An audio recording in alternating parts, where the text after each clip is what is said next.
আবার আমি সূত্রবিদ্যা বলছি, খেয়াল করে শোনো। ইসলামী শরিয়াতে কোনো আমল করার আগে দলিল জানা ফরজ। দলিলটা জানার আগে দলিলটা সহিহ না জয়ীফ তাও জানা ফরজ। আবার বলছি, ইসলামী শরিয়াতে কোনো আমল করার আগে দলিল জানা ফরজ। দলিলটা জানার পরে দলিলটা সহিহ না জয়ীফ তা জানাও ফরজ। কারণ অনেক দলিল আছে যা দলিল কিন্তু আসলে দলিল শুদ্ধ না, ওই দলিল দিয়ে আমল করা যাবে না। এমনই যে শবে বরাতের রাত, এইটা সম্পর্কে হাদিস আছে, কিন্তু হাদিস সম্পর্কে মুহাদ্দিসদের মন্তব্য না জানার কারণে আমরা মনে করি সব হাদিস শুদ্ধ। কোথা থেকে বিভ্রান্তটা তৈরি হয়েছে? মিশকাতুল মাসাবি নামে একটা হাদিসের কিতাব আছে। এই মিশকাত প্রণেতা তিনি এই মিশকাতের মধ্যে 4টি শবে বরাতের হাদিস এনেছেন। এই 4টা হাদিস আনার পরে একটা হাদিস সম্পর্কে তিনি মন্তব্য উল্লেখ করেছেন যে হাদিসটা সহিহ না জয়ীফ। বাকি 3টা হাদিসের ব্যাপারে তিনি চুপ থেকেছেন, কোনো কথাই বলেন নাই।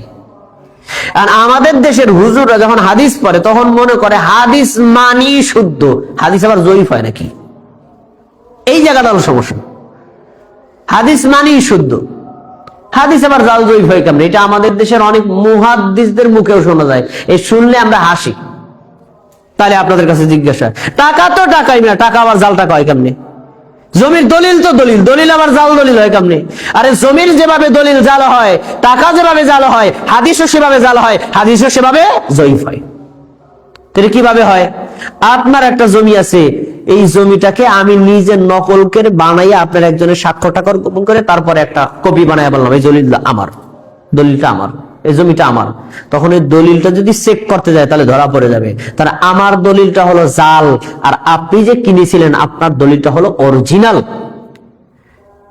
তাহলে জমিরে দলিল যেরকম জাল হয়, হাদিসে এরকম জাল হয়। বুঝতে পারছেন? এইটা অনেকে বুঝতেছেন, হাদিস আবার জাল হয় কেমনে? হয় যখন কোন ব্যক্তি নিজের কথাকে নবীর নামে চলায় তখন তা জাল হয়। বুঝাই আমি? দেখেন এই হাদিস আপনারা শুনছেন কিনা? আমরা বহু আলেমদের মুখে শুনেছি, উতলুবুল ইলমা ওয়ালাউ কানা ফিস সিন। আরে জ্ঞান অর্জন করবা সিন দেশে গিয়ে হলেও। কে বলছেন? আল্লাহর নবী। শুনছেন আপনারা? এটা শুনছেন? এটা একটা আরবি প্রবাদ বাক্য, আমাদের নবী বলেন নাই। এখন নবী যদি না বলে, তার নামে বানিয়ে কোন শব্দ বলে, ওটাকে কি হাদিস কবেন আপনি? হাদিস। পৃথিবীতে অনেক ভালো কথা আছে, সব ভালো কথা কি আমাদের নবী বলেছেন? না।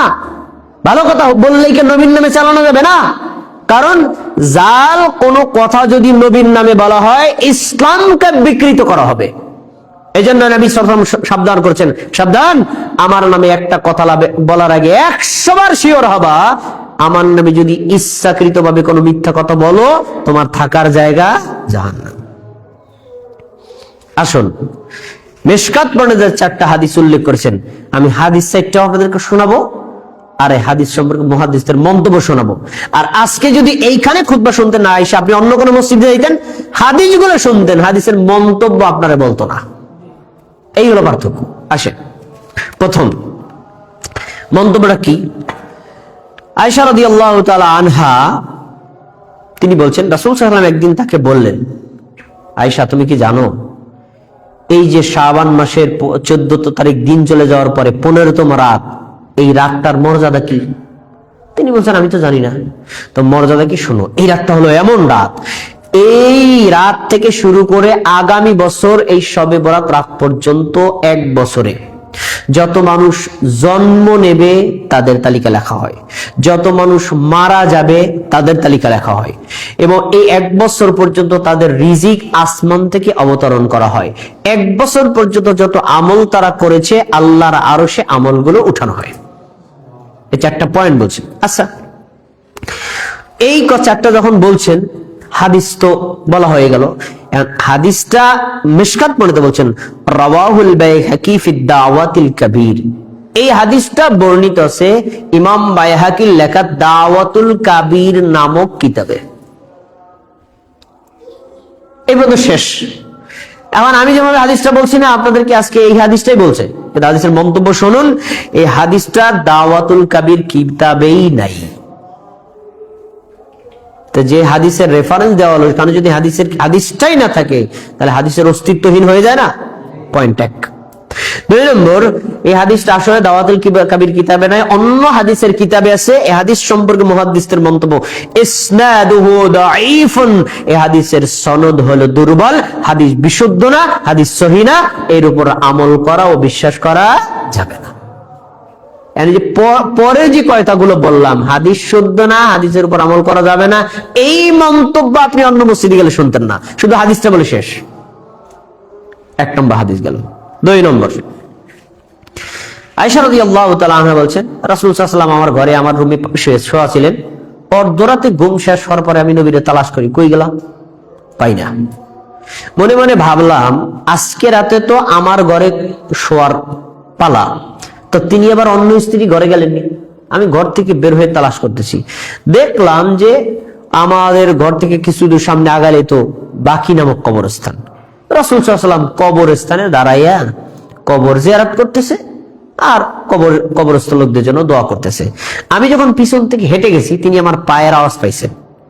তখন তিনি বলছেন, আয়েশা, তুমি কি আশঙ্কা করেছো আমি তোমার সাথে খেয়ানত করব?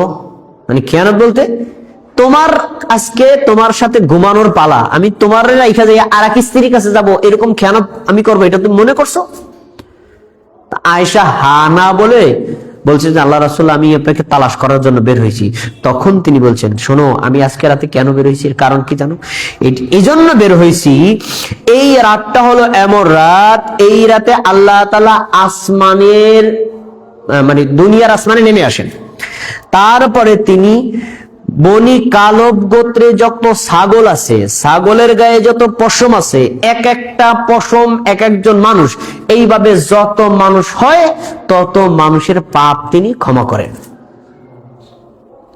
আচ্ছা, এই যে হাদিস বলছি না, হাদিস এখানে যদি থাইমা যাই, আপনারা এখন কি করবেন? তাহলে ওই রাতে আমল করবেন, তাই না? আর এই পর্যন্ত কি আমাদের হুজুরে থামে গেছে? হাদিসের পরের শব্দ শোনেন, পরের শব্দগুলো বলে না। পরের শব্দগুলো কি? পরের শব্দ হলো, ক্বালা আবু ঈসা হাদিসুন আয়েশা লা না'রিফুহু ইল্লা মিন হাযা হাদিসিন মিন হাজ্জাজ।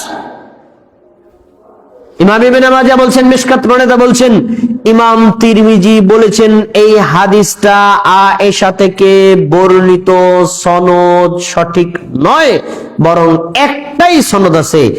আর ওয়াসামি'তুহু মুহাম্মাদান ইউদাইফু হাযাল হাদিস, হাদিসের জগতে, মুহাদ্দিসদের জগতে শিরোমণি আমি ইমাম বুখারী বলতে শুনেছি, তিনি বলেছেন এই হাদিসটা হলো দুর্বল হাদিস, সহিহ হাদিস না, সহিহ হাদিস না। আচ্ছা, তারপরে ওয়াকাল আল বুখারী, এখন ইমাম বুখারী কি জোর করে বললেই জয়ীফ হয়ে যাবে? না, ইমাম বুখারী কারণ দেখাইছেন কেন জয়ীফ, শোনো। তিনি বলছেন, ইয়াহইয়া লাম ইয়াসমা মিন উরওয়া, এই হাদিসের সনদে উল্লেখ করা উরওয়া ইয়াহইয়া থেকে শুনেছে, বা ইয়াহইয়া উরওয়া থেকে শুনেছে, আসলে শুনে নাই, আন্দাজে কথা। এরপরে বলছেন, লাম ইয়াসমা মিন ইয়াহইয়া, হাজ্জাজ যে দাবি করেছে তিনি ইয়াহইয়া থেকে শুনেছেন, আসলে তিনি শোনেন নাই, ধারণামূলক ভাবে বলেছেন। এখন ধারণামূলক ভাবে কেউ যদি নবী এবং সাহাবীদের নামে কথা বলে, হাদিস কথা কি গ্রহণযোগ্য হবে? শিওর হয়ে বললে গ্রহণযোগ্য হবে। এই জন্য এই হাদিসটা হলো দুর্বল, মুহাদ্দিসগণ এই হাদিসের উপর আমল করতে বলেন নাই। এবার একটা সিক্রেট কথা হলো এই, রাসূল সাল্লাল্লাহু আলাইহি সাল্লাম যদি কোন রাত, কোন দিনের কোন মর্যাদা জানতেন, গোপনেই পালন করতেন না সাহাবীদেরকে বলতেন? আমল কি তার একার জন্যই, নবীর জন্যই? যদি এই রাতটা গুরুত্বপূর্ণ হতো, তাহলে আল্লাহ রাসূল আয়েশার পাশে শোয়া ছিলেন, সেখান থেকে বের হয়ে যায় তিনি এই কবরস্থানে কবর জিয়ারত করতেছেন। এত বড় গুরুত্বপূর্ণ রাত হলে সাহাবীদেরকে কেন বললেন না? তাদেরকে বলেন নাই। তাহলে বোঝা যায় যে হাদিসটাও আসলে বাস্তবসম্মত না। গেল 2টা হাদিস, আর 2টা হাদিস শোনেন। 3 নম্বর হাদিস, এই হাদিসটাই আমাদের দেশের জনগণ আমল করে। কি? আলী রাদিয়াল্লাহু তাআলা আনহু বলেন, নবী সাল্লাল্লাহু আলাইহি ওয়াসাল্লাম নাকি বলেছেন, ইদা কানাত লাইলাতুন নিসফি মিন শাবান, শবে বরাতের রাত যখন আসে, ফাকুমু লাইলাহা ওয়া সুমু নাহারাহা, ওই রাতে নফল নামাজ আদায় করবা, আর ওই রাত চলে যাওয়ার পরে দিনের বেলা রোজা রাখবা। কেন? এই জন্য রাখবা, ফাইন্নাল্লাহা ইয়ানজিলু ফিহা লিগুরুবিশ শামসি, 14তম শাবানের দিন চলে যাওয়ার পরে যে রাত আসে, আল্লাহ তাআলা দুনিয়াতে নেমে আসেন। তারপরে বলেন, কেউ কি আসো আমার কাছে ক্ষমা চাওয়ার, ক্ষমা চাও, আমি তোমাকে ক্ষমা করব। কেউ কি আছে কোনো সমস্যাগ্রস্ত, কেউ আমার কাছে বলো, আমি সমস্যা উদ্ধার করে দিব। কেউ কি আছে তোমাদের রিজিক প্রার্থনা করার, আমার কাছে বলো, আমি রিজিক প্রদান করব। এইভাবে তিনি বলতে থাকেন। এইটা চলতে থাকে ফজর পর্যন্ত। হাদিস এখানে গিয়ে যদি থামি, তখন আপনারা বুঝে নেবেন শবে বরাতের রাতে নফল নামাজ পড়তে হবে, রাত চলে যাওয়ার পর দিনের বেলা রোজা রাখতে হবে, এবং এই রাতে বেশি বেশি দোয়া করতে হবে, রিজিক প্রার্থনা করতে হবে। কিন্তু এই হাদিসটা বলার পরে মন্তব্য শোনেন। মন্তব্যটা আমাদের হুজুররা বলে না, গোপন রাখে। মন্তব্যটা কি? মন্তব্য হলো, ফি মাজমাউজ যাওয়াইদ ইসনাদুহু দাঈফুন। ইমাম ইবনে মাজাহ রাহিমাহুল্লাহ মিশকাত পড়ে একই কথা উল্লেখ করেছেন যে এই হাদিসটা বর্ণিত আছে মাজমাউজ যাওয়াইদ নামক কিতাবে, কিন্তু হাদিসের সনদ হলো দুর্বল। কেন? এই হাদিসের মধ্যে একজন ব্যক্তি আছে, লিদুফি ইবনে ইয়াসরা, ইবনে ইয়াসরা নামে একজন ব্যক্তি বর্ণনাকারী আছেন, যিনি হলো মুহাদ্দিসদের নিকটে দুর্বল। তার বর্ণিত হাদিসকে মুহাদ্দিসরা সহিহ বলে গ্রহণ করেন নাই। তারপরে দুইজন বিখ্যাত মুহাদ্দিস আছে, চার মাযহাবের এক মাযহাবের ইমাম, ইমাম আহমদ বিন হাম্বল, এবং তার সমসাময়িক আরেকজন মুহাদ্দিস, তার নাম হলো ইয়াহইয়া ইবনে মাঈন। তারা দুইজনে বলেছেন ইয়াদাউল হাদিস, আসলে এটা হাদিসেই না, নবীর নামে বানায়া বলা হয়েছে। এটা কোনো হাদিসেই না, নবীর নামে বানায়া নবীর নামে চালাইছে। এখন যদি নবী নিজে না বলেন, নবীর নামে বানায়া যদি বলা হয় শবে বরাতে নামাজ পড়ো, দিনের বেলায় রোজা রাখো, জিকির আজকার করো, দোয়া করো, তাহলে এই বানানো হাদিস দিয়ে দোয়া করলে, জিকির আজকার করে নফল নামাজ পড়লে নাকি পাওয়া যাবে? যাবে না। এই কথাটা যে বানোয়াট, এই কথা আমাদের দেশের হুজুররা গোপন রাখে। অতএব শবে বরাতকে টার্গেট করে কোন নফল নামাজ পড়ার বর্ণিত হাদিস বিশুদ্ধ নয়, বানোয়াট হাদিস। এই হাদিসের উপর আমল করা যাবে না। আর শুধু শবে বরাতকে টার্গেট করে নফল রোজা রাখা যাবে না। এখন আপনি যদি মনে করেন প্রত্যেক মাসে 3টা রোজা রাখেন, 13 তারিখ, 14 তারিখ, 15 তারিখ, তাহলে এই শাবান মাসেও তো 13 তারিখ, 14 তারিখ, 15 তারিখ শবে বরাতের দিন পরে নাকি পরে না? আপনি রোজা রাখতে পারবেন। কেন রাখবেন? অন্যান্য মাসে রাখছেন সেই কারণে। এখন অন্য কোন মাসের খবর নাই, শবে বরাতে উপলক্ষে রাখলেন, তাহলে হবে না। কেন হবে না? কারণ এই প্রসঙ্গে বর্ণিত হাদিস শুদ্ধ না। এবার একটা চমৎকার কথা বলি। এই যে জাল হাদিসটা শুনাইলাম, এই হাদিসে কি বলা আছে? বছরে একটা রাতে আল্লাহ তাআলা প্রথম আসমানে নেমে এসে বলেন, কেউ ক্ষমা চাইলে ক্ষমা চাও, কেউ প্রার্থনা করলে করো, কেউ রিজিক চাইলে চাও, আমি দিব। এটা হলো বছরে এক রাত। অথচ বিশুদ্ধ হাদিসে, সব মুহাদ্দিস একমত, বিশুদ্ধ হাদিসে উল্লেখ করা আছে প্রত্যেক রাতে, বছরে একবার না, প্রত্যেক রাতে রাতটাকে 3 ভাগে ভাগ করবেন। প্রথম 2 ভাগ চলে যাওয়ার পরে শেষ ভাগে আল্লাহ তাআলা প্রথম আসমানে নেমে আসেন। কোথায় বর্ণিত আছে? সহিহ মুসলিমে। আন আবি হুরায়রা রাদিয়াল্লাহু তাআলা আনহু আন্নাহু ক্বাল ক্বালা রাসূলুল্লাহ সাল্লাল্লাহু আলাইহি ওয়াসাল্লাম, আবু হুরায়রা রাদিয়াল্লাহু আনহু রাসূল সাল্লাল্লাহু আলাইহি ওয়াসাল্লাম বলেন, ইয়ানজিলুল্লাহু আযজা ওয়া জাল্লা ইলা সামাই দুনিয়া হিনা ইয়ামদি সুলুসুল লাইলিল আউয়াল। প্রত্যেক রাতে আল্লাহ তাআলা রাতটাকে 3 ভাগে ভাগ করার পরে 1 ভাগ চলে যাওয়ার পরে শেষ 2 ভাগের জন্য প্রথম আসমানে নেমে আসেন। নামার পরে তিনি বলেন, ফায়াকুলু আনাল মালিকু, তিনি বলেন, আমি রাজা, আমি বাদশা, আমি শাহানশাহ, আমি হলাম রাজাধিরাজ। তোমরা শোনো, মান জাল্লাযী ইয়াসআলুনি ফাউতিয়াহু, তোমাদের মধ্যে কেউ কি আছো আমার কাছে কিছু চাইবা? তাহলে রাশের শেষ 2 ভাগে আমার কাছে চাও, আমি তোমাদেরকে দিব। মান জাল্লাযী ইস্তাগফিরুনি ফাগফিরলা, তোমাদের মধ্যে কেউ কি আছো আমার কাছে পাপ থেকে ক্ষমা চাইবা? ক্ষমা চাও, আমি তোমাকে ক্ষমা করে দিব। এরপরে বলছেন, তোমাদেরকে কারোর কোনো রিজিক আছে দরকার, চাইবা আমার কাছে চাও, আমি রিজিক দেব। তোমরা বিপদের মধ্যে পড়ে আছো, বিপদ থেকে উদ্ধারের জন্য আমার কাছে বলো, আমি তোমাকে দিব। হাত্তা ইয়াতুলি আল ফজর, এই কথা আল্লাহ তাআলা প্রতি রাতে ফজর পর্যন্ত বলতে থাকেন। সুবহানাল্লাহ। আচ্ছা, এবার শুনেন, শবে বরাত রাতে আল্লাহ নেমে এসে বান্দাকে ক্ষমা করেন, রিজিক দেন, বছরে 1 রাত। হাদিস বানোয়াট। আর সহিহ হাদিস, প্রত্যেক রাতেই আল্লাহ তাআলা নেমে এসে আপনার কাছে বলতে থাকেন, আসো, কেউ কিছু চাইবা, তাহলে তুমি চাইলে আমি তোমাকে দিব। হাদিস সহিহ।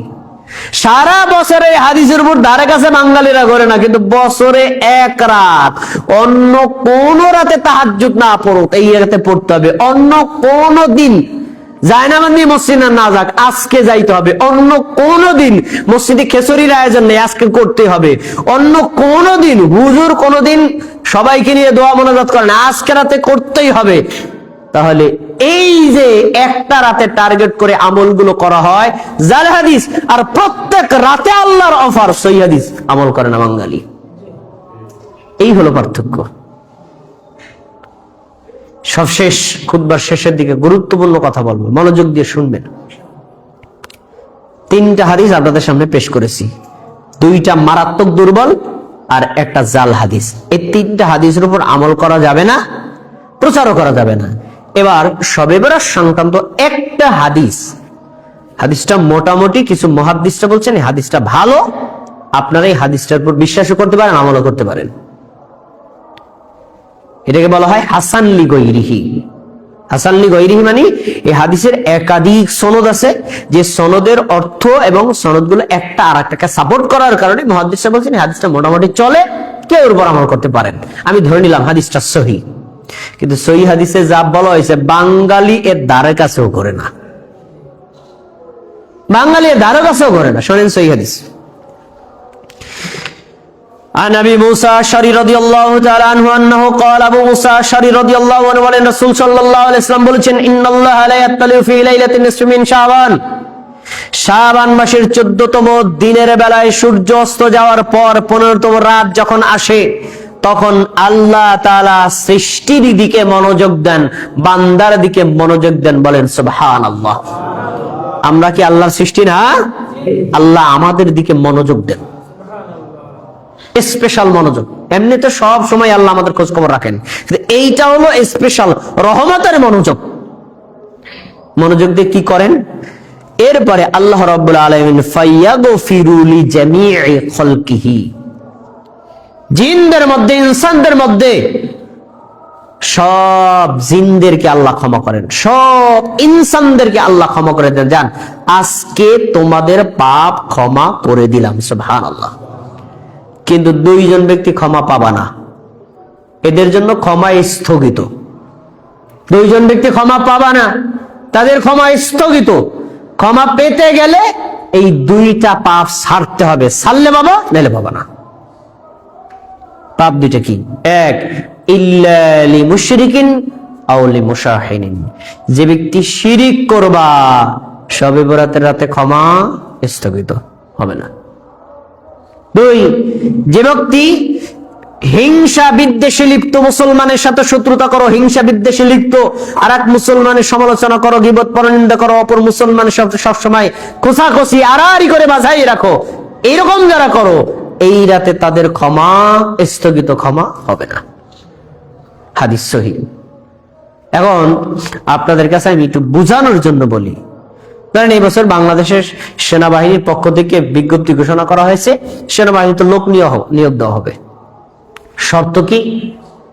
শর্ত হলো সেনাবাহিনীতে এবছর যারা যোগদান করবে তাদের অবশ্যই মুক্তিযোদ্ধার কোটার সন্তান হতে হবে। মুক্তিযোদ্ধার সন্তান না হলে তাদের মানে আবেদন অ্যালাউ করা হবে না। এখন আপনি মুক্তিযোদ্ধার সন্তান না, আপনি যদি আবেদন করেন চাকরি হবে? হবে কেন? শর্তই তো দেওয়া আছে যে মুক্তিযোদ্ধার সন্তান না হলে আপনার চাকরি আবেদনই করতে পারবেন। আপনি করলেন যে এটা একটা অপরাধ। এখানে এরকম আল্লাহ তাআলা শবে বরাতের রাতে আপনার পাপ ক্ষমা করবেন, আল্লাহ শর্ত দিয়েছেন ক্ষমা চাও, শিরিক থেকে তওবা করতে হবে, ক্ষমা চাও, তাহলে তোমার হিংসা বিদ্বেষ থেকে বেরিয়ে আসতে হবে। এখন এই রাতে আমরা শিরিক থেকে মুক্ত হব দূরের কথা, শিরিক আরো বেশি করি। কেমনে বেশি? গ্রামে তো অনুভব করেন না, আপনি একটা বছরে শবে বরাত ঢাকা শহরে কাটাইন, তা দেখতে পারবেন না শিরিক কেমনে চলে। আরে ওই শবে বরাতের রাতে এশা নামাজ পড়ার পরে 2-4 রাকাত নফল নামাজ পড়ে তাসবিহটা হাতে লইয়া হাইকোর্টের মাজার, গোলাপশার মাজার, অমুকের মাজার, তমুকের মাজার, মাজার জিয়ারাত, মাজারে যে সুমা দেওয়া, মাজারে দিয়ে সেজদা করা, মাজারে দিয়ে টাকা পয়সা দান করা, মানে যেই রাতে শিরক করলে ক্ষমা পাওয়া যাবে না, আল্লাহরে কই আইলে এই রাত আর বেশি করব। আল্লাহ লগে যুদ্ধ লাগাই দিছে। যে রাতে শিরিক করলে ক্ষমা পাওয়া যাবে না, ওই রাতে শিরিক বান্দা পাল্লা দিয়ে করে, ক্ষমা পাবে কিভাবে? আর আসছে শবে বরাতের রাত, দেখবেন প্রত্যেকটা মসজিদে খিচুড়ির আয়োজন, তিহারের আয়োজন, জিলাপির আয়োজন, হ্যাঁ, খাবারের মিষ্টি বিতরণের আয়োজন। তো বহু জায়গাতে এরকম রেকর্ড পাওয়া গেছে, মিষ্টি বিতরণ করতে গিয়ে বিতরণকারী একটু পক্ষপাতমূলক আচরণ করছে। অমুকরে দিলে আমাকে দিলে না কা, অমুকরে ডাবল দিলে আমাকে সিঙ্গেল দিলি কা, এলে মারামারি পিটাপিটি বাসন ভাঙ্গা ভাঙ্গি হয়েছে নাকি হয় নাই? তো যেই রাতে হিংসা বিদ্বেষ করলে, শত্রুতা বললে ক্ষমা পাওয়া যাবে না, আরে বান্দা ওই রাতে আরো বেশি করে, ক্ষমা পাবে কিভাবে? এই হলো আমাদের অবস্থা।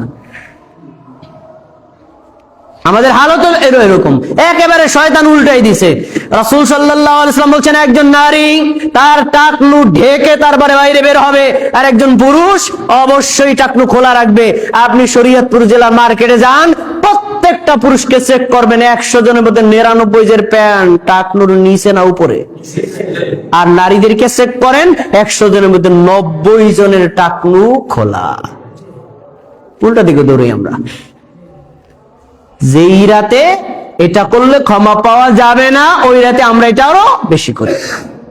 আর একটু ভালো করে বোঝেন ভাইরা আমার, হাদিসে শবে বরাতে ক্ষমা পাওয়ার জন্য 2টা পাপ ছাড়তে বলা হয়েছে, কোনো আমল করতে বলা হয়নি। 2টা পাপ ছাড়তে বলা হয়েছে, কোন আমল করতে বলা হয় নাই। আগত শবে বরাতের রাতে যদি কোনো বান্দা বান্দি ক্ষমা পেতে চায়, তাহলে সে যদি শিরিক কখনো করে, আল্লাহর কাছে তওবা করে শিরিক থেকে ফিরে আসে, সে যদি পরস্পর মুসলমানের সাথে হিংসা বিদ্বেষ আর শত্রুতায় লিপ্ত হয়ে থাকে, এগুলো থেকে সে যদি বেরিয়ে আসে, সারা জীবনও যদি সে শবে বরাত পালন না করে, আল্লাহ তাকে অটোমেটিক ক্ষমা করে দিবেন। আর যদি তার ভিতরে হিংসা বিদ্বেষ থাকে, শত্রুতা থাকে, কবর মাজারে যাওয়ার অভ্যাস থাকে, পিশাবকে সেজদা দেওয়ার অভ্যাস থাকে, ল্যাংটা পীরের কাছে গিয়ে বরকত নেওয়ার অভ্যাস থাকে, এই রাতে যদি সারা রাত সেজদায় পড়ে থাকে, ক্ষমা থেকে সে নিস্তার পাবে না। এই জন্য আগত শবে বরাত উপলক্ষে আমাদের 2 দফা কর্মসূচি। বলেন সবাই, কয় দফা কর্মসূচি? 1, আমরা কখনো শিরিক করব না, যদি করে থাকি তাহলে তাওবা করে ফিরে আসবো, 1 দফা কর্মসূচি। 2 নম্বর, আগত শবে বরাত উপলক্ষে আমরা কোন মুসলমানের সাথে হিংসা বিদ্বেষ শত্রুতায় লিপ্ত হব না। কারোর সাথে আমাদের কোনো ঝগড়া নাই, সব মুসলমানদেরকে আমি ভালোবাসি, শ্রদ্ধা করি, সম্মান করি। সে যদি আমাকে শত্রুতা করে করুক, কোন সমস্যা, তার সাথে আমার কোনো শত্রুতা নাই। আপনি যদি হিংসা বিদ্বেষ থেকে, শত্রুতাকে থেকে সব মুসলমানকে ভালোবাসতে পারেন, আরে ওই রাতে কোনো আমল না করলেও আল্লাহ ক্ষমা করে দিবেন। এ হলো 2 নম্বর কর্মসূচি। তাহলে আগত শবে বরাত উপলক্ষে আমরা কয়টা কাজ করব বলেন? 1, শিরিক করে থাকলে তাওবা করব। 2, আমরা কখনো হিংসা বিদ্বেষে লিপ্ত হব না, ব্যাস ক্ষমা পেয়ে যাবেন। আচ্ছা, এখন আপনাদের সামনে আমার কথা হলো, এই যে আমল 2টার কথা বলা হলো, এই 2টা তো স্পষ্ট সহিহ হাদিসে আছে, কিন্তু এই 2টা বাঙালি করে না। কিন্তু বাঙালি এমন কিছু কাজ করে, আমল করে, যে কাজের সাথে হাদিস সহিহ তো দূরের কথা, জয়ীফ তো দূরের কথা, জাল হাদিসেরও কোনো সম্পর্ক নাই। এগুলোর কি বলা হয়? বিদআত। কি বলে? বিদআত। আমি শবে বরাত উপলক্ষে 14টা বিদআত পাইছি, আপনারা হয়তো আরো 2-1টা বেশি পাইতে পারেন। দেখেন, আগত শবে বরাত উপলক্ষে বাঙালিরা 14টা বিদআত করে। 1 নম্বর, এই রাতে ভালো ভালো খাবার তৈরি করে খাওয়া, এবং এ রাতে ভালো খাবার খেলে সারা বছর ভালো খাবার খাওয়া যাবে বলে বিশ্বাস করা।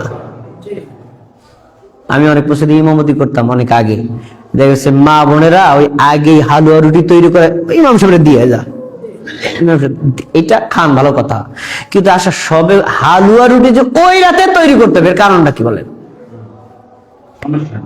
আর যার যত রুটির সাইজ তত বেশি, কিয়ামতের দিন নাকি তার ছায়াটাও হবে তত বেশি, অথচ কোথাও নাই। বিদআতি আমল। 2 নম্বর, হালুয়া রুটি তৈরি করে খাওয়া এবং এটাকে বিতরণ করলে নেকি আছে বলে বিশ্বাস করা, অথচ হালুয়া রুটির সাথে শবে বরাতের কোনো সম্পর্ক কোনো হাদিসে নাই। 3 নম্বর, এই রাতে ইবাদতের উদ্দেশ্য গোসল করা। শরীফ ভাই করছেন কোনদিন গোসল? আমি করছি। কিতাবের নাম রাওয়াহু মুকসুদুল মুমিনিন, মুকসুদুল মুমিনিন পড়তাম ভাই, তো পয়রাবার মানুষদেরকে বয়ান করতাম, ওখানে উল্লেখ করা আছে শবে বরাত উপলক্ষে নামাজ পড়তে কেউ যদি গোসল করে তাহলে গোসল করতে যে পানি লাগবে এক ফোঁটা পানির বিনিময়ে 700 রাকাত নফল নামাজের নেকি দেওয়া হবে। পৌষ মাসের মধ্যে গোসল করছি, সারা রাত তো 700 রাকাত নামাজ পড়তে পারবো না, তুমি গোসল করলে এক ফোঁটায় যদি 700 রাকাত নামাজ পাই, এই সুযোগ কেউ ছাড়েনি ভাই। কিন্তু এই আসমান জমিনের কোনো কিতাবে নাই। দোয়া হাদিস জাল আমল চলছে আমাদের সমাজে। তারপরে এই রাতে তাকদীর লেখা হয় বলে বিশ্বাস করা, তাকদীর হাদিস শোনাইছি, এর হাদিস জাল, এটা ভুয়া। কিন্তু সবে কদরে তাকদীর লেখা হয় এটা শুধু হাদিসে না, সরাসরি কোরআনে আছে, সরাসরি কোরআনে আছে। অতএব সবে কদরে তাকদীর লেখা হয়, সবে বরাতে তাকদীর লেখা হয় না, বিশ্বাসটা ভুল। 5 নম্বর, এই রাতে মৃত মানুষের রূহ আগমন করে বলে বিশ্বাস করা, অনেক সমাজে প্রচলিত আছে। শবে বরাতের রাতে তোর বাপদাদা মারা গেছে না, আজকে কিন্তু তোর বাপদাদার রূহটা তোর বাড়ির কাছে ঘুরবে ফিরবে, কিছু দান সদকা করিস এখন আমি। তো শবে বরাতের রাতে রূহ আগমন করে এই বিশ্বাস করা বেদাত, নাই কোথাও নাই। এরপরে 6 নম্বর, এই রাত উপলক্ষে কবর এবং মাজার জিয়ারত করা। আইসে কোথা থেকে? ওই যে রাসূল সাল্লাল্লাহু আলাইহি ওয়াসাল্লাম বাকি কবরস্থানে গেছিলেন, কিন্তু হাদিসটা তো শুদ্ধ না, আপনি কেমনে আমল করবেন? এই জন্যই তো বাঙালিরা এই শবে বরাতের রাতে 200 রাকাত নফল নামাজ পড়ে জিকির করতে করতে তাসবিহে হাঁটতে হাঁটতে মাজার যে কয়টা সফর করতে পারে হে বেশি নেকি পাইছে, টার্গেট করে তারা। কবর জিয়ারতের কোনো টাইম নাই। আপনি আপনার বাবার কবর জিয়ারতে যাবেন, দাদার কবর জিয়ারতে যাবেন, আপনি বিদেশ থেকে আসছেন যান, আপনি ঢাকা থেকে আসছেন অনেকদিন আসেন নাই, বাবার কবর যান, যে কোনো সময় যাইতে পারেন। কিন্তু মনে করেন প্রত্যেক শুক্রবার যাইতে হবে, তাহলে বিদআত। এর জন্য কোনো টাইম নির্ধারিত নাই। কিন্তু এখন যখন আপনি প্রত্যেক শবে বরাতে যাবেন তখন কি হবে? বিদআত।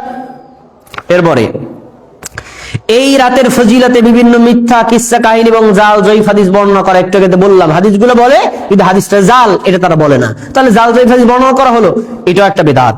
8 নম্বর, ইবাদত করার জন্য মসজিদে একত্রিত হওয়া। আর জেনে রাখেন ফরজ সালাতের জন্য, ফরজ আমলের জন্য মসজিদ নির্মাণ করা হয়েছে, নফল আমলের জন্য না। তবে নফল আমল শিখানোর জন্য, নফল আমল শিখানো যায়, কিন্তু নফল আমলটা হলো ব্যক্তিগত, এর জন্য মসজিদ শর্ত না।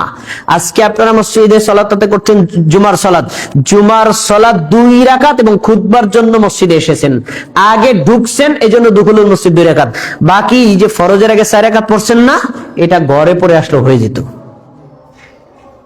আবার ফরজ সালাতের পরে যে 4 রাকাত সুন্নাত পড়বেন না, আপনি এখান থেকে বের হয়ে আপনি যে দোকান করছেন না, দোকানটা খুলে দোকানে গিয়ে পড়লে হবে, এখানে না পড়লে হবে।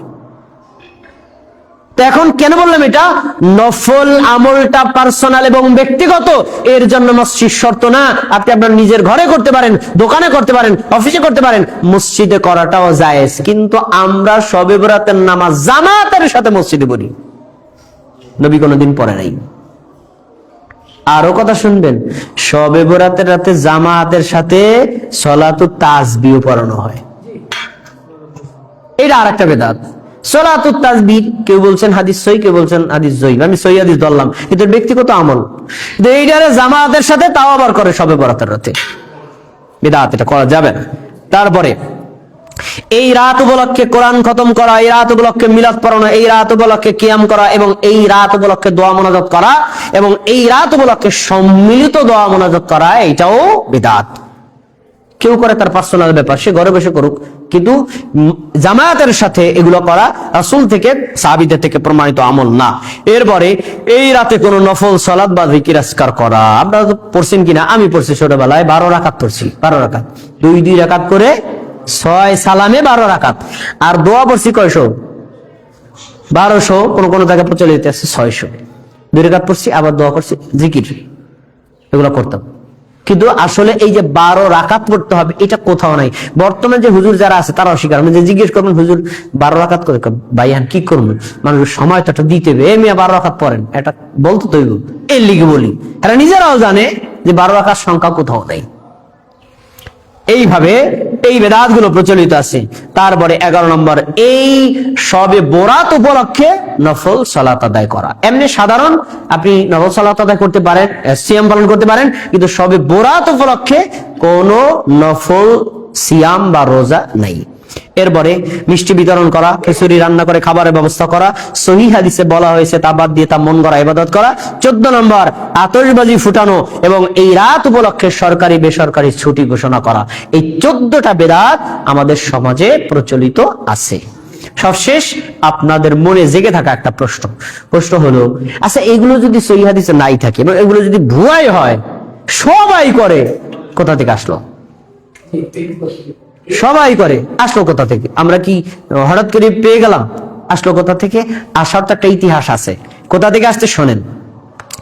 আমাদের দেশে শবে বরাত যে স্টাইলে পালন করা হয়, এই স্টাইলে আল্লাহর নবী সাল্লাল্লাহু আলাইহি ওয়াসাল্লাম কোনো দিন করেন নাই, সাহাবীগণ কোনো দিন করেন নাই, তাবিগণ কোনো দিন করেন নাই, চার মাযহাবের ইমামগণ কোনো দিন করেন নাই। আসছে কোথায়? আমাদের নবী মারা গেছেন 11 হিজরিতে, তারও প্রায় 430 বছর পর। আমাদের নবীর মৃত্যুর 430 বছর পর 448 হিজরি সালে ফিলিস্তিনের জেরুজালেমের বাইতুল মাকদিস মসজিদে সর্বপ্রথম আনুষ্ঠানিকভাবে এই শবে বরাত পালন করা শুরু হয় বাইতুল মাকদিস মসজিদে। সেখান থেকে ইরানে, ইরাকে, তারপরে সিরিয়ায়, এভাবে ছড়াইতে আফগানিস্তান, পাকিস্তান, ভারত, বাংলাদেশে ঢুকছে। ওইখান থেকে এখানে আসছে, রাসূল থেকে হয় নাই, আর সৌদি আরব থেকে আসে নাই। যখন থেকে এই আমলটা ব্যাপক হারে চালু হয়েছে, তৎকালীন সময়ে যারা হক্কানি আলেম ছিলেন, মুহাদ্দিস ছিলেন, তারা এর তীব্র বিরোধিতা করেছেন। বিশেষ করে সৌদি আরবের আলেমরা এই বেদাতের কঠোর বিরোধিতা করে আসছেন। এই জন্য রাসূলের জামানা থেকে আজও পর্যন্ত আলহামদুলিল্লাহ সৌদি আরবে শবে বরাতের রাত কোন দিক দেয়া যায় মক্কার ইমাম সব জানে না। মক্কার ইমাম সব জানে না, কারণ ওইখানে জানে তারা এগুলোর হাদিস বিশুদ্ধ না, রাসূল থেকে প্রমাণিত না, এটি একটি বেদাতি আমল। এই জন্য মধ্যপ্রাচ্যে বিশেষ করে সৌদি আরবে এখনো পর্যন্ত এই বেদাত থেকে আলহামদুলিল্লাহ তারা মুক্ত আছে। কিন্তু আমরা ওই যে বাইতুল মাকদিস থেকে প্রমাণিত যে আমলটা, সেখান থেকে করতে করতে আমরা এটা করে আসছি। এখন 1000 বছর যাবত যে আমলটা চালু হয়ে আসছে, যাদের দাড়ি পাকা গেছে 70 বছর পর্যন্ত করে আসছে, আজকে যদি এই কথা শোনে তো তার মাথায় তো ঠাড়া পড়বেই। আল্লাহ কি কয়, সারা জীবন পালন করে আসলাম, এটা নাকি নাই। এরকম আমল আমরা করি কিন্তু তদন্তহীন ভাবে, দলিল যাচাই করি না। আল্লাহ রাব্বুল আলামিন আমাদের সবাইকে দলিল যাচাইমূলক ভাবে বিশুদ্ধ আমলগুলো করার এবং অশুদ্ধ আমলগুলোকে পরিত্যাগ করার তৌফিক দান করুন। আমিন।